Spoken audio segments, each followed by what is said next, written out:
Hello everyone, welcome back to my channel. My name is Alejandra and as always, it's a pleasure to have you here. So, it's been 1 year and 3 months since I moved into this apartment. And to tell you the truth, I am nowhere near where I thought I would be by now. And that's not precisely a bad thing. So to me, this realization came when COVID hit. For me, particularly, COVID was just the cherry on top of a shit cake that I was having at that time. I was completely heartbroken. I was grieving deeply. I had lost my job. I had lost my house. And because I didn't have a job, I was slowly becoming more broke. So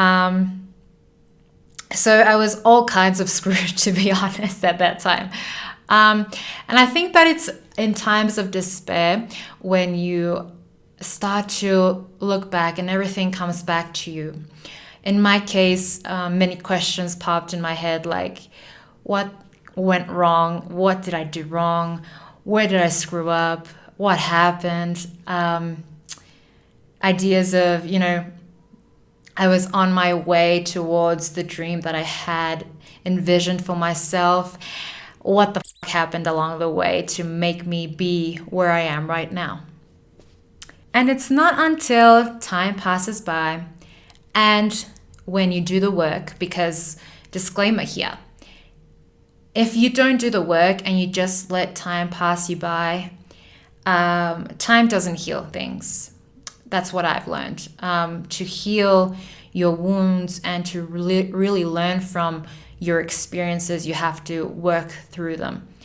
You have to do the work. And by work, I mean the heavy mental and spiritual work that you have to do on yourself. Really looking into what happened, how you feel about it, understanding why you acted a certain way and why certain things affect you the way they do. And once you understand that, you can work through it and make the changes that you need to make a better version of yourself.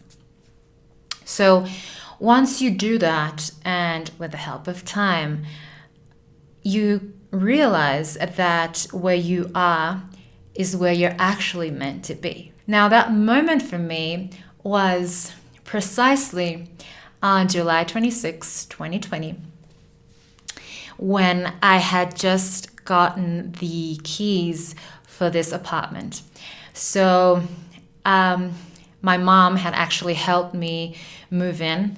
And my landlord was here with his family and they gave me a warm welcome. They gave me a bottle of red wine and I was getting settled in.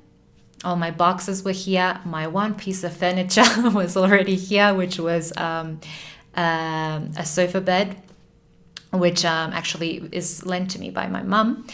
And that was it. So after that, everyone left. My mom had left, my landlord had left, and suddenly I became very aware that I was alone. I was with Poshka, of course, but with human beings, I was alone. And I just remember looking at the empty space, that feeling of this space now is mine. This space that used to belong to someone else.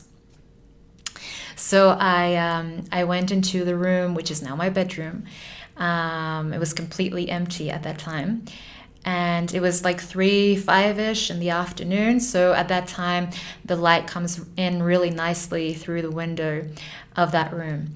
And there's a big, tall tree next to that window. And I can remember just sitting on the floor, the shiny floor, leaning against the wall and looking at the leaves moving in the shadow they were making on the floor.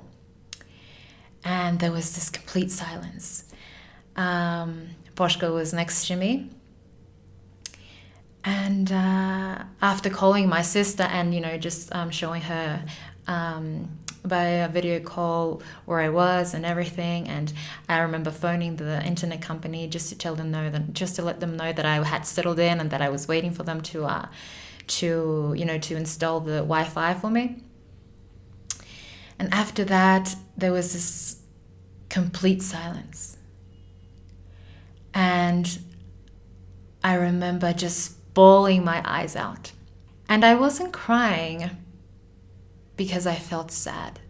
I didn't feel sad at all. I was actually overwhelmed by the sea of emotions that I was feeling. Now, up till then, I felt as if I had been restraining or holding back part of my emotions at that time, because I had to focus on this one goal, which in that time was being able to make enough money at least to be able to move out and rent a place of my own with my own money, without the help of anyone else. So I was very focused on that. Now, don't get me wrong. I think March, April, and May, I was in a very dark place emotionally. It was a very hard time for me, and I cried a lot, and I laughed a lot, and I just went silent for some time as well, which is very rare in me. And I was just, kind of processing everything that was going on because it was so much at that time. My plate was completely full.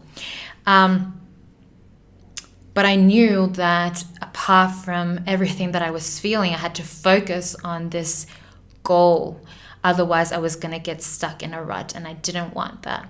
So even though I did let myself feel everything and express it, I think I would have expressed it even more had I not had to have this responsibility towards myself. So at that moment, once that goal was achieved, once I saw myself in this place, in the apartment, it was just like letting everything that I was holding back just burst out of me. And it bursted out in the form of just this huge, huge amount of tears. And I remember going into the bathroom and looking at myself in the mirror, and I just saw my face all swollen up, my eyes just bloodshot and red and teary and puffy. And I just kept thinking to myself, I did it. Oh my God, I did it. And that was the moment I realized how at peace I was. Even though I was feeling at times sad and hurt still, and at moments also scared, I was at peace with myself, at peace with where I was, at peace with what I was feeling, and at peace with what I knew and I understood at that time. And that moment right there, that moment in the bathroom with Boschka looking at me like, are you okay? With her little eyes of concern, and just looking at that door. It's just an ordinary wooden door. But looking at that door, which up till that moment was someone else's, looking at the detailing it had, and realizing that I had accomplished what I set out to do, even though it seemed like the odds were completely against me, has been one of the most satisfying feelings in my life. Now, Ali from 10 years ago wouldn't have been able to pinpoint this state of mind simply because she hadn't experienced it fully or consciously yet. I think the closest idea to that feeling or to that state that I had at that time was the idea of feeling happiness or feeling happy. And up till some time ago, I always thought that that was what I was pursuing, that that was what I was striving for. When in reality, for me, at least now, pursuing a constant state of happiness not only is impossible as a human being, but also defeats the purpose of feeling good. Trying to black out negative feelings only chips away at you, just little by little, and ends up doing more harm than good to yourself, and then because of that, towards the ones that love you. Because let's be honest, life will hand you all kinds of crap, along with all kinds of beauty and happiness. But it's a package deal. And faking dementia just to not feel the ugly things will really get you nowhere. One of the most valuable things I have been trying to learn is to acknowledge things as they are, whether they make me feel good or bad at that time, and even acknowledging how they make me feel. Being able to accept that some things will make me feel happy, some things will make me feel uneasy, scared, at peace, angry, and an infinite array of human emotions is what gives me peace, because even though I know I can't control how I feel about something, I can actually control how I act upon that feeling. And that sense of control is what makes me feel at ease, what makes me feel at peace with myself. Now, just to point out, being at peace with the moment and letting it be is not the same as being satisfied with what you have. Take me, for instance. Obviously, I still strive for many things that I still don't have. I would love to live in a prettier neighborhood. I would love to be able to travel more. I would love to have a business of my own and make it be my main source of income. These are all dreams I strive towards. And even though I don't have them, and even though I am focused on achieving those goals, my reality right now is the one that I have. And it only means to be at peace with that, because I know that I'm on a journey. I know that I am working towards it. I'm not just laying around waiting for it to happen. I'm constantly working day by day towards that. And accepting how I am right now, and accepting myself as, I would say, work in progress constantly, is what gives me that inner peace.